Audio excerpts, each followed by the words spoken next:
ब्रह्मानंदं ब्रह्मसुंदरं केवलज्ञानमूर्तिं दण्डवातीतं गगनसदृशेनं तत्त्वमस्यादिलक्षणम् एकं नित्यनिर्मलमचलं सर्वादिशास्यभूतं भावातीतं त्रिगुणरहितं सद्गुरुस्तं नमामि नित्येश्वरं निराभासं निराकारं निरञ्जनं नित्यबोधं चिदानन्दं गुरुर्ब्रह्म नमामि ध्यानमलं गुरुमूर्ति पूजामलं गुरुपदं मंत्रमलं गुरुवाक्ये मोक्षमलं गुरुकृपा गुरुनादिनादिच्छय गुरुपरं दैवतं गुरुपरंतरं नास्ति तस्मै श्री गुरुभ्यो नमः।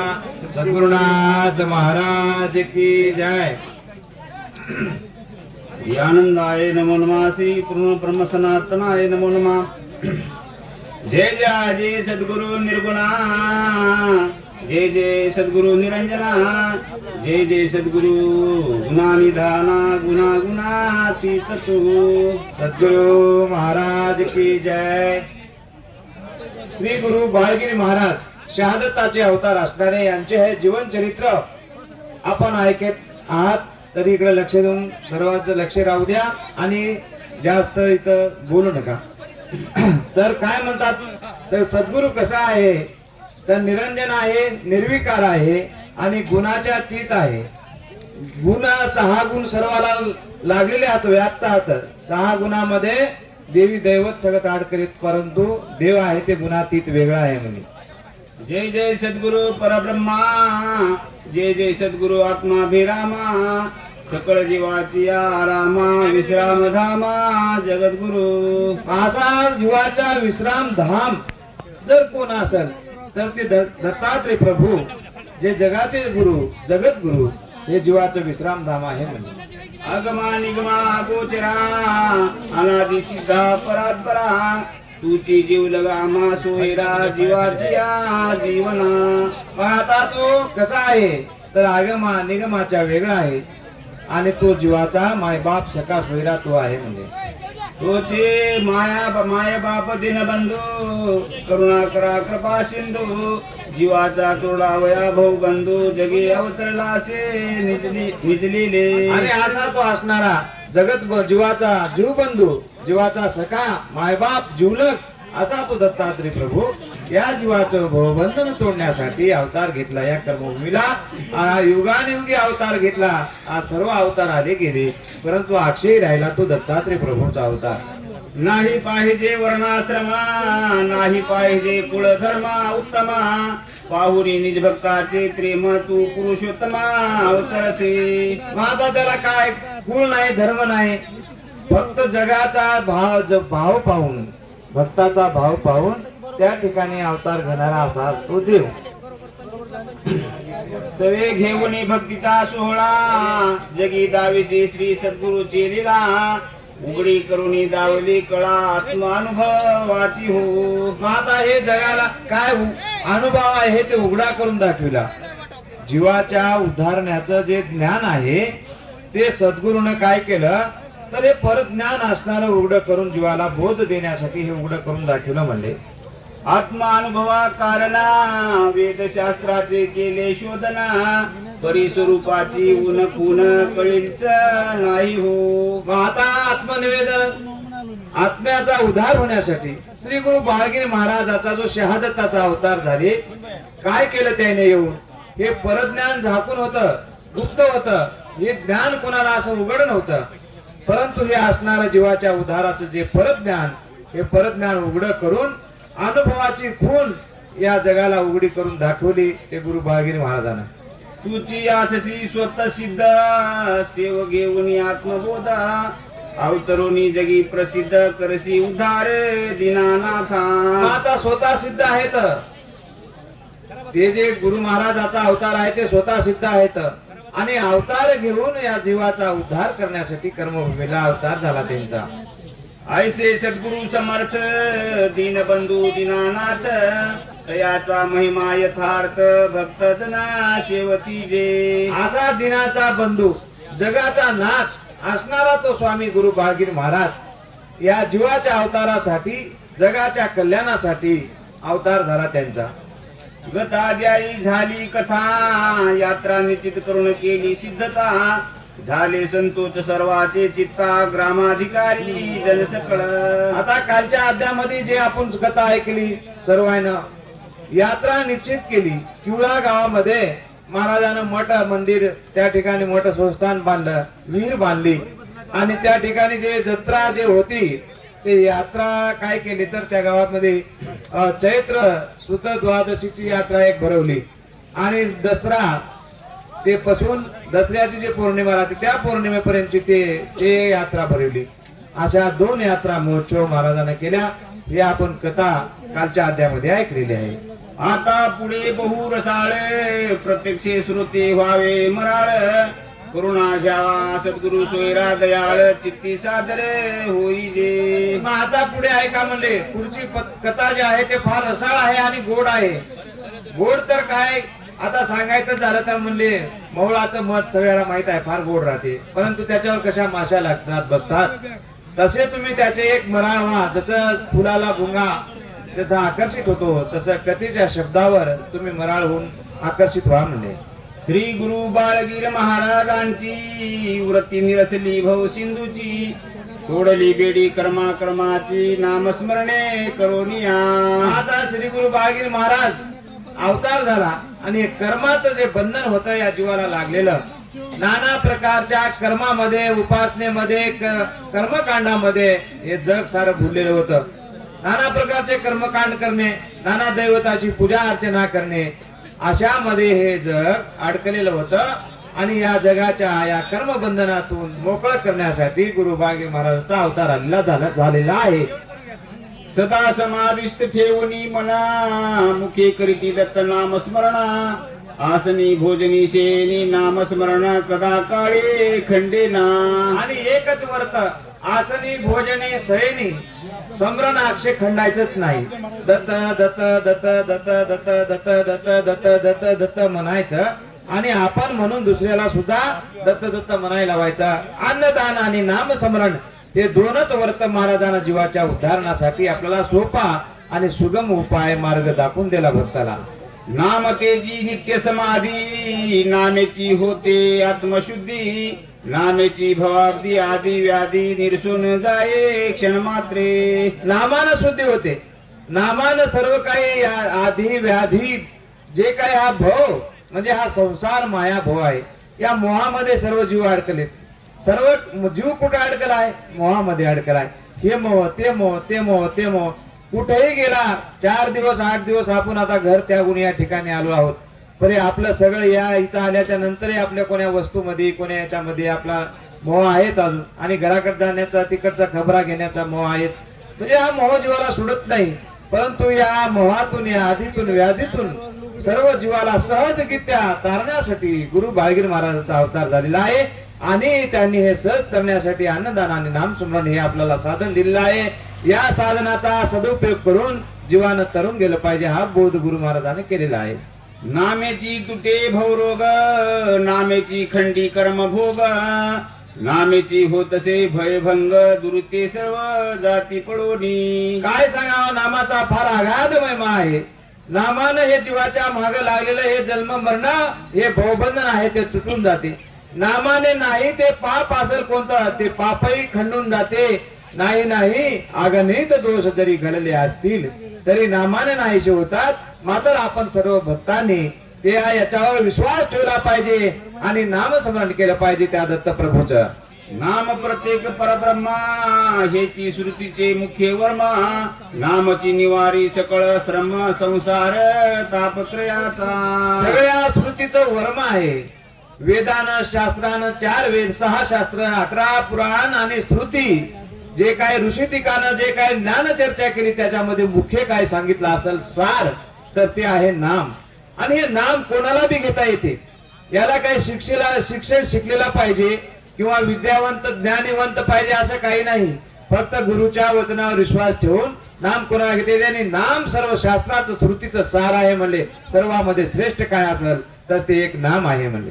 ऐसे सामर्थ्य नामाचे मुखी वसे निरंतर श्री गुरुचे जाणून कृत्य करीती साचे दत्त स्मरणा वेळोवेळी. मग असं हे नामाचं सार जाणून ओळखून घेतलं महाराजानं की हा जड जीवाचा उद्धार, या अज्ञान जीवाचा उद्धार जर का न होईल तर ते नामानं होईल.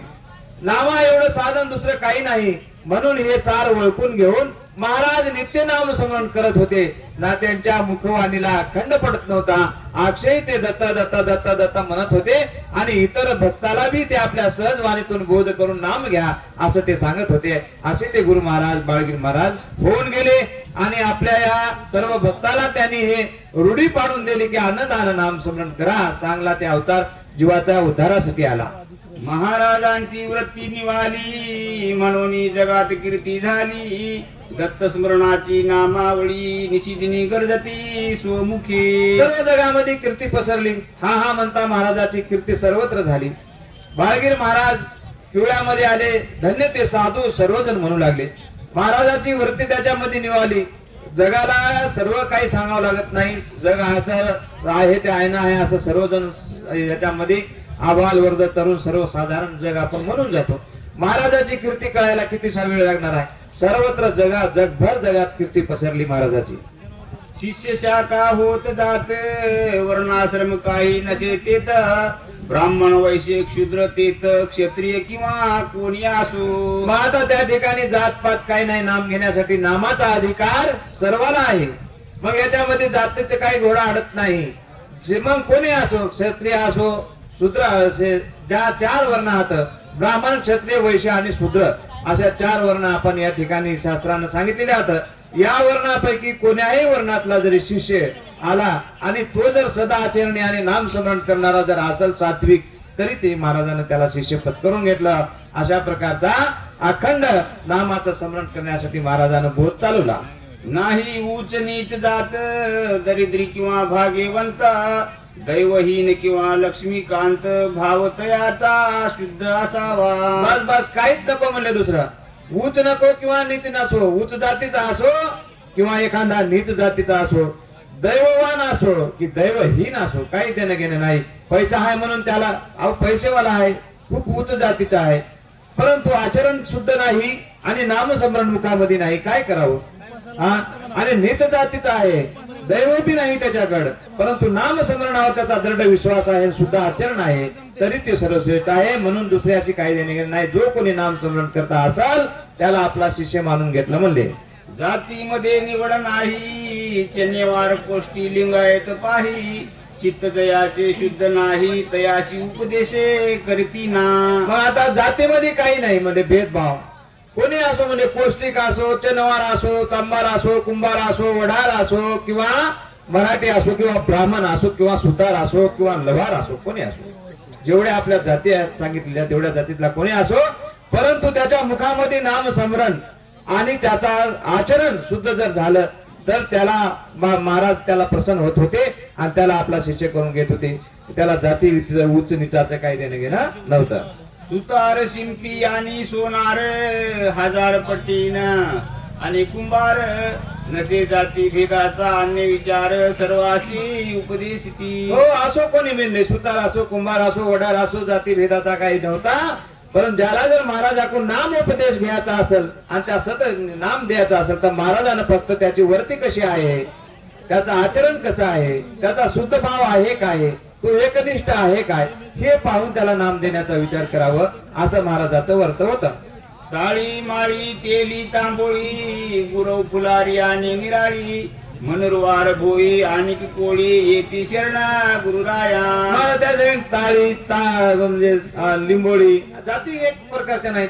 आपल्या याच्यामध्ये सगळे माळी हात साळी हात जाती लिंबोळ काय तांबोळी अशा नाना प्रकारच्या जातीचे लोक गुरु महाराजाला शरण येऊ लागले. बरं जात नाही गोत नाही मित्र नाही शत्रू नाही द्रव्य संचय याचा लोभ नाही तया जवळे असो नसो. महाराजाच्या दृष्टीला जात पात गोत काही नव्हतं. जे कोणी शरण येईल लिंगायत असो जे महादेवाचे भक्त एकनिष्ठ म्हणून घेतात पण ते सुद्धा महाराजाला शरण महाराजाचा प्रताप पाहून महाराजाचा बोध ऐकून महाराजाला शरण येऊन महाराजाला गुरु करून घेत होते. त्याच्यामध्ये ब्राह्मण जातीचे लोक येत होते, ते सुद्धा मराठी मनुष्याचा हा महाराज आहे, यांच्याकडून आपण कसा अनुग्रह घ्यावा असा अनुमान करत नव्हते. तर हा सिद्ध पुरुष समजून ते सुद्धा महाराजाला शरण येत होते आणि महाराजाकडून अनुग्रह घेत होते.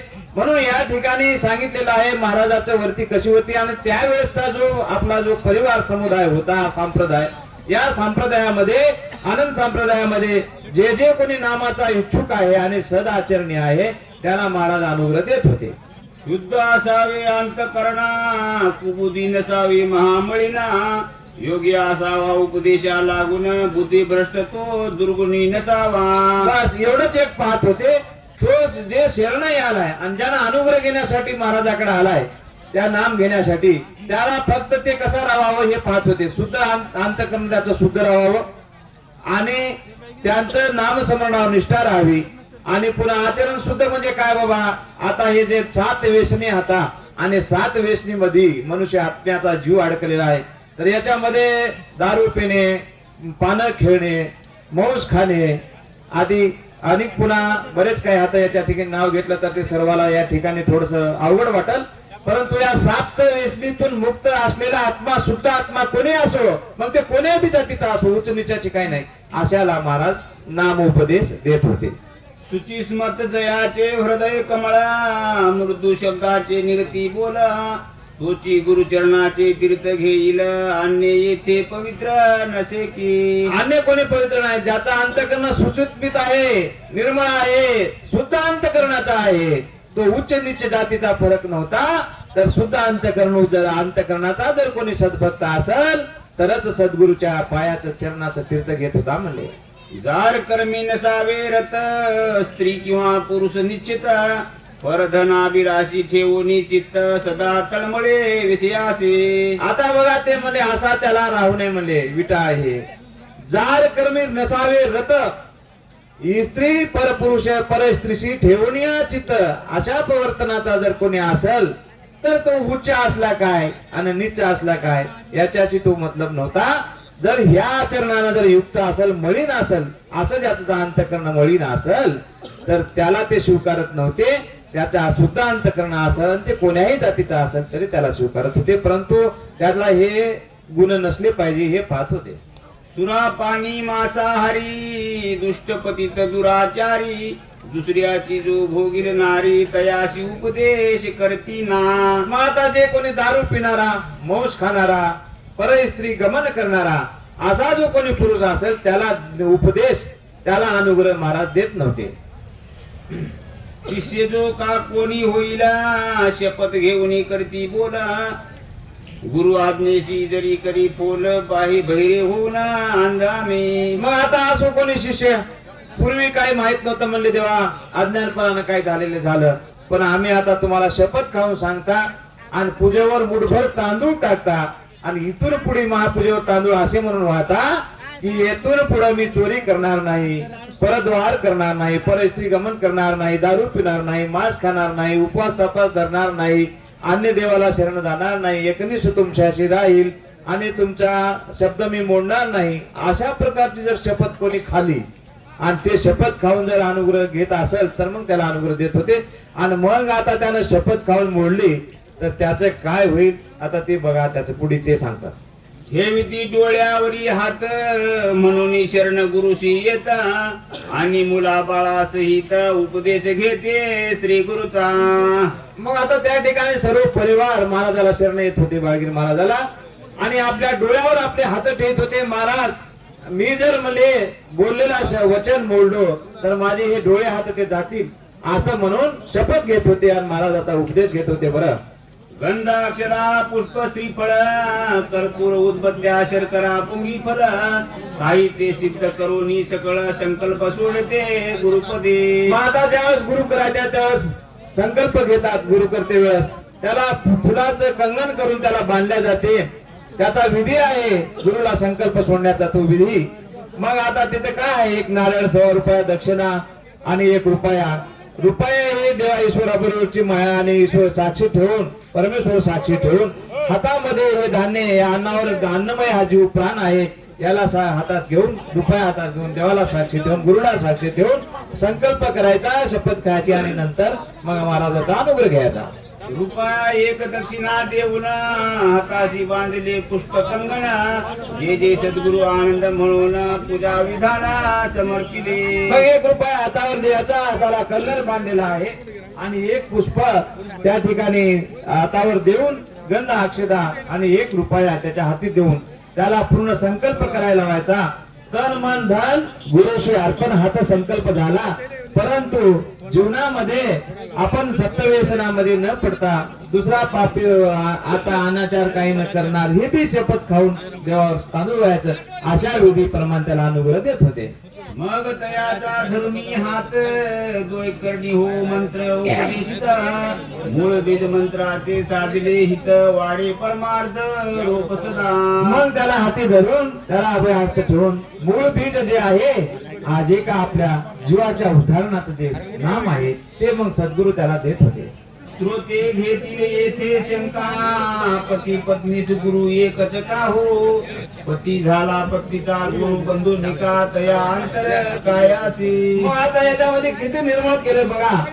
आता कोणाला विचारायची गरज नाही, पहा महाराज काय म्हणतात. आणि या ठिकाणी लोक शंका घेतात म्हणले, आता पती पत्नीचा एकच गुरु काय हो म्हणले, पती पत्नीचा जर एक गुरु झाला तर म्हणजे बंद गुरु होईल आणि गुरु भाऊ होईल, मग नातं कसं राहील पती पत्नीचं, असं माणसं शंका करतात.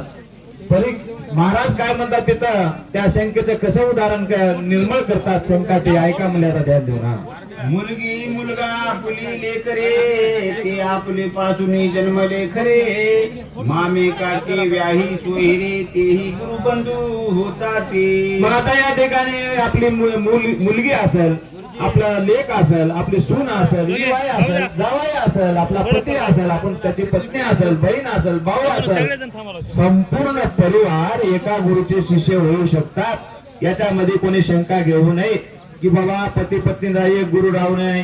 का राहू नये, आपल्याला त्या नाम टोकऱ्यामध्ये गुरु बसवलेले आहेत आणि हा भवसागराचा हे सागर पार करायचं समुद्र आहे भवसागराचा.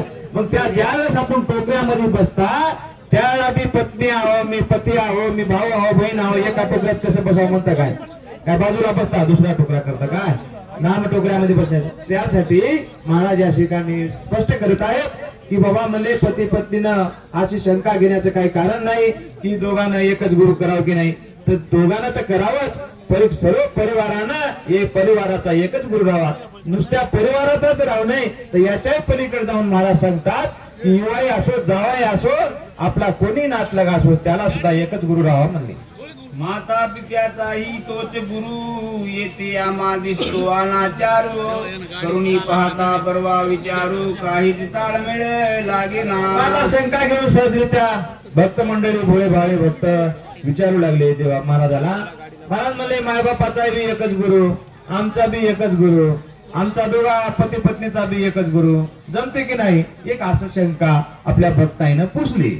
याचा तुम्ही करावा विचार, प्रतिमध्ये समुद्र थोर, तयामध्ये ओहोळ नद्या गंगा पार, जाऊन मिळते आती त्वरे. आता याचा विचार करा म्हणले, सांगतो म्हणले महाराज सांगू लागले. महाराज काय म्हणतात बाबा म्हणले, तुम्ही विचारायला की म्हणले पती पत्नीचा आणि आपल्या मायबापाचा आणि सगळ्याचा एकच गुरु राहा की नाही, तर विचार करा म्हणले.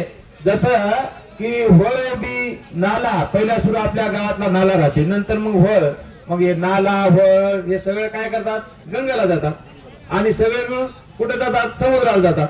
मग ते विचार करतात काय की नाला म्हणते काय मी गंगेत कसं पडू, गंगा म्हणते काय मी होळ म्हणते काय मी गंगेत पडू, काय गंगा म्हणते काय समुद्र. तसं ते आता उदाहरण देऊन महाराज सांगारीत आहे का. समुद्र तया म्हणतो काय, यावे गंगा ओहोळ येऊ नये, निवड जरी त्या पाण्याची होई तरीच हा विचार शोभेल की. आहे का म्हणले, समुद्र म्हणते काय म्हणले गंगेनं जेव्हा मायामध्ये, आणि होळायनं येऊ नये, नाल्याचं पाणी येऊ नये, होळाचं पाणी मायामध्ये येऊ नये, फक्त गंगानं यावं, नाही तर असं काय ते भेदभाव करते का म्हणले समुद्र. तसं म्हणले गुरुच्या ठिकाणी आपण का भेदभाव करायचा, पत्नीनंच करावं, पतीनं करू नये, पतीचा पत्नीचा एक गुरु राहू नये, मायबापाचा गुरु आहे ते आपला गुरु राहू नये, किंवा आपल्या सर्व लेकीचा बाळीचा सुनचा आपल्या जावयाचा युवयाचा आपलं काय मराठी लोकांचं गणगोत काय कमी आहे का हो. त्या सगळ्याचाही गुरु एक झाला तरी जमते. जसं सर्वच पाणी समुद्रामध्ये जाते, समुद्र कोणालाच नाही म्हणत नाही, तसा सागर आहे गुरु. हे सागर आहे, गुरु कृपेचे सागर. आकाशाखाली सर्व जगात 184 योनीची जात.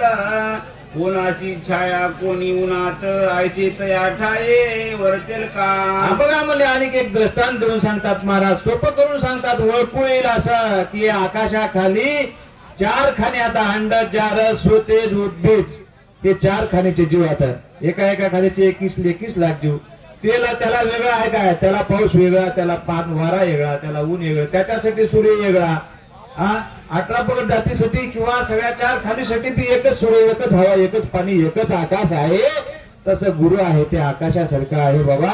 याच्यामध्ये भेदभाव करण्याचं काही कारण नाही. जैसे सूर्यबिंब एका मेरू पृथ्वी दिशा अनेका तत्प्रकारे सार्वत्रिक वर्तते जीव जंतू जे का. आता सर्व जीव जंतू या सृष्टीवर राहतात. जसं सूर्य एकच आहे सगळ्याला आणि अनेक किती हात. मेरू निराण, मेरू म्हणजे पर्वत म्हणजे वेगळे हात. किती पर्वताचे नाव हात. तर पर्वत वेगळाले हात, गंगा वेगळाले हाता, पुन्हा बाकी प्रदेश वेगळाला आहे नामांतरानं. परंतु या सर्वाचा सूर्य जसा एकच आहे तसं सर्व नाते संबंधाचा गुरु एकच आहे. याच्यामध्ये अनुमान करण्याचं काही कारण नाही. म्हणजे सद्गुरु महाराज की जय. दत्ता दिगंबर दत्तावधूते. म्हणा सगळे म्हणा, एक मिनिट म्हणायचं सगळं. दत्ता दिगंबर दत्तावधूते, दत्ता दिगंबर दत्तावधूते. सद्गुरु महाराज की जय. तैसे श्री गुरु मोक्षदाता तयासी अनन्य शरण जाता. समदृष्टी कृपा करिता द्वैत तपापासी नसे की. तशा प्रकारानं जसं आकाशाखाली 4 खाणीचे जीव एकत्र राहतात, तर सर्वाला आकाश एकच आहे, सर्वाला सूर्य एकच आहे.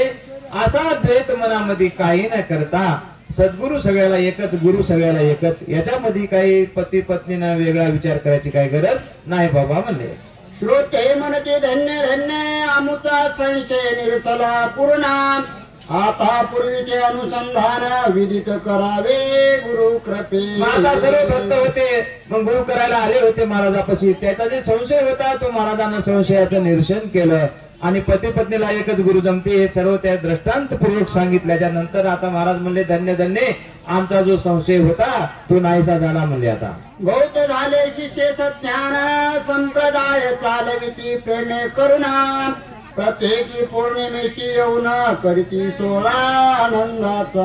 आता बहुत शिष्य झाले, जे अगणित शिष्य झाले. महाराजाचं शिष्य मंडळ एवढं झालं की दर पौर्णिमेला महाराज त्या सोहळा येऊन करत होते. दर पौर्णिमेला वारी करायचे, महाराजाचं दर्शन करायचे, महाराज सगळे महापूजा करायचे. नामस्मरण करण्यासाठी सर्व अगणित शिष्य त्या ठिकाणी येत होते. आयच्या परिभूत दिवस होतसे सोळा पौर्णिमेस. अन्नदान गोरगरिबास शिष्य सेवेती प्रसाद गुरुचा. आता या ठिकाणी दर पौर्णिमेला सगळे शिष्य मंडळ महाराजाचं यायचं. पौर्णिमेपर्यंत शिष्य वाटत राहायचे, वाढलेस एवढे शिष्य अगणित झाले. मग आता पौर्णिमेला येऊन अन्नदान करायचे, गोरगरिबाला त्या ठिकाणी महाप्रसाद प्राप्त होत होता. हे व्रत चालू लागलं. ग्रामवासी जे कानर गुरु भजनी जे आसती सादर. अन्य सर्व लहान थोर भोजन मात्र करिताती. आता ते गावातले लोक होते, ग्रामवासी म्हणजे त्या किवळ्या गावातले जे लोक होते ग्रामवासी, ते लहान थोर सगळे सर्वच समुच्चय मिळून त्या ठिकाणी भोजन करत होते, पंगत होत होती. पाक निष्पत्ती करावया बोलून आणती गावातील स्त्रिया. पाणी काष्टे जळतन द्याया पुरुष साये होताती. पूर्वीपासून आपला एक असं आहे की आपला प्रसंग आहे तो सर्वांना मिळून केलेला आहे पूर्वीपासून. मग गावातल्या स्त्रियानं माता भगिनीनं सर्व अन्न पोळ्या भाजायच्या, अन्न तयार करायचं. पुरुषानं त्या ठिकाणी जळतण पाणी सगळे काही व्यवस्था लागते. आणि ज्याला काही घडणार त्यानं पान पत्रळी आणून द्यायची.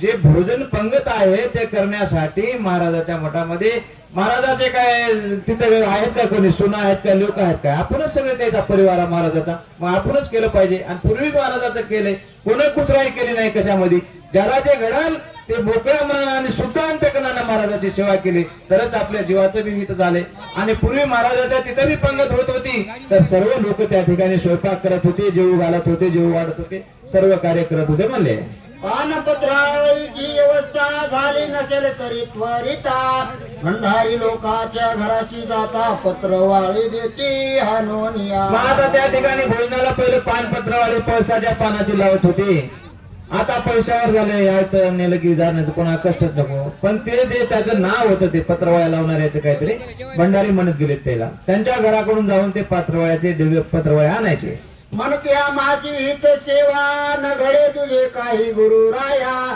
माळाचे 50 पत्रे आणून या पत्रवाळे करीती जीविताला आणि मग ते पत्रवाळ्या आणून लावणारे पत्रवाळ्या लावून थोडं आम्हाला इतकी सेवा महाराज म्हणले आम्हाला काय धन दुरे तुम्हाला भंडाऱ्यासाठी द्यायला मिळणार परंतु आम्ही हे पानपत्र लावलेली तुमच्या सेवेसाठी आम्ही देऊ असं म्हणत होते येळवडची माणसं आहे ना तिथे उभं राहा गाडी उभं राहायची बुंदी हलवायला हात जातून बुंदी हलवायचा उभं राहायचं वाडीकरी मंडळी स्टेजकडे या तुम्हाला पुढे जायचं आहे बुंदी हलवत येळवतकडे या येळवतवाले स्टेजकडे आत्ताचे आलेले बाबळू बंधाऱ्याची मंडळी स्टेजकडे या